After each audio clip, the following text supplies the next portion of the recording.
Mais sinon, et toi, tu ferais quoi si t'avais les 7 boules de cristal? Je crois que je demanderais à être millionnaire. Et toi? Ouais, ça sera un peu dans le même style. Et vive, vive, vive les gros nids. Oh, Hein, quoi?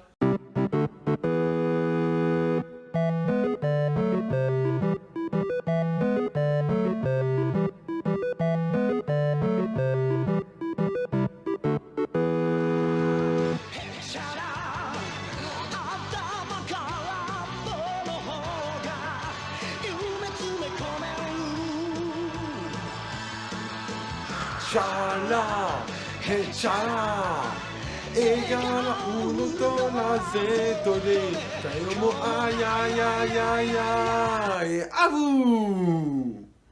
C'est pas grave. Ah mais moi dès que ça touche à Dragon Ball Z, je suis désolé mais je suis trop à fond.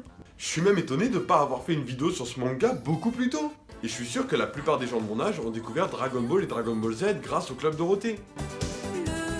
Le monde saura bientôt que son esprit reste avec nous.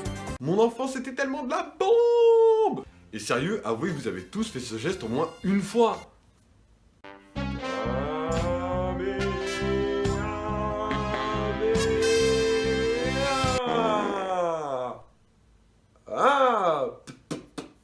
Bon, ouais. Et je vous l'avoue, mais j'ai aussi kiffé Dragon Ball GT.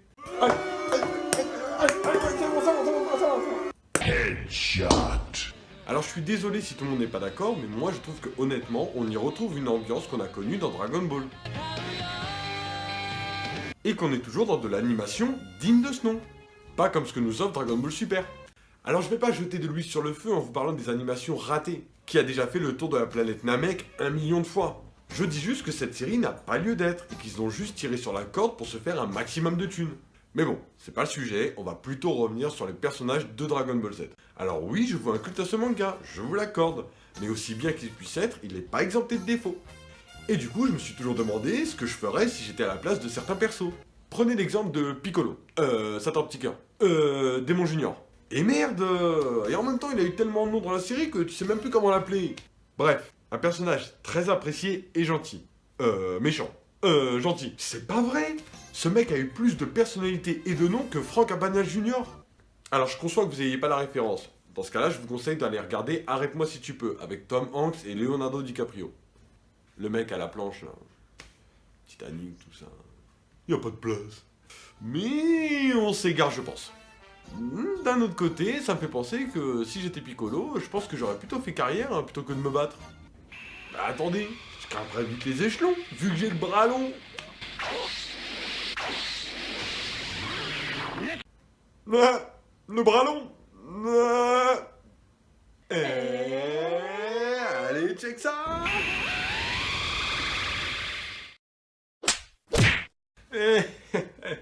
Le bras long. C'est pas grave. Vas-y, on voit le prochain personnage. Aïe. Krillin. Ouf, il y a de quoi dire. Krillin est un perso qui apparaît pour la première fois dans Dragon Ball, lorsqu'il est venu à la rencontre de Tortue Géniale pour devenir un de ses élèves en arts martiaux. Tout comme Son Goku d'ailleurs, qui deviendra avec le temps son meilleur ami, et ça durant tout le manga. Je suis Son Goku. Alors perso, si j'étais Krillin, je changerais pas grand chose, si ce n'est une chose. Ça. Mais mon dieu, pourquoi ça? Pourquoi il s'est laissé pousser les cheveux? Et vous voulez que je vous dise pourquoi? Car pour lui, à la base, il faut se raser la tête pour pratiquer les arts martiaux. Quand on pratique les arts martiaux, on doit se raser la tête et se fortifier l'âme. Ça, et aussi parce qu'il voulait ressembler à Tortue Géniale. Tiens, regarde, maître Buten. Moi, je suis chauve à pois, c'est tout, hein. Eh ouais, parce qu'à l'époque, Krillin, c'était un gros faillot. Hein. Ce livre est un cadeau que je tiens à vous offrir. Ah ben, tout je suis réfléchir. Je sais pas, moi, c'est comme si Vegeta décidait d'arrêter les arts martiaux et que d'un coup, il se laissait pousser la moustache. Oh putain, c'est vrai qu'ils l'ont fait. Putain. Bon, bah, c'est pas grave. Hein. Perso suivant. Ah, merci.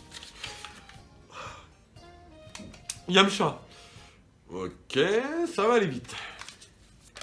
Ça va être très court. Clairement, si j'étais Yamcha, en premier lieu, j'arrêterais de crever aussi vite. Sérieux, le mec dans Dragon Ball Z, c'est devenu une victime. Combat contre Vegeta et Nappa, il meurt en premier. Combat contre les cyborgs, il remeurt en premier.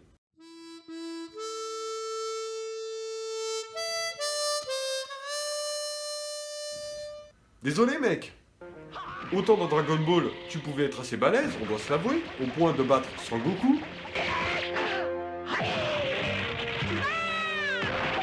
Mais dans Dragon Ball Z, t'es faible. Bah j'y pense. On n'a pas parlé des petits méchants dans DBZ. Et puisque j'aurai pas le temps de tous vous les faire, on va plutôt se le faire en chanson. Si j'étais Freezer, je m'achèterais une montre. Je pourrais ainsi respecter les 5 minutes.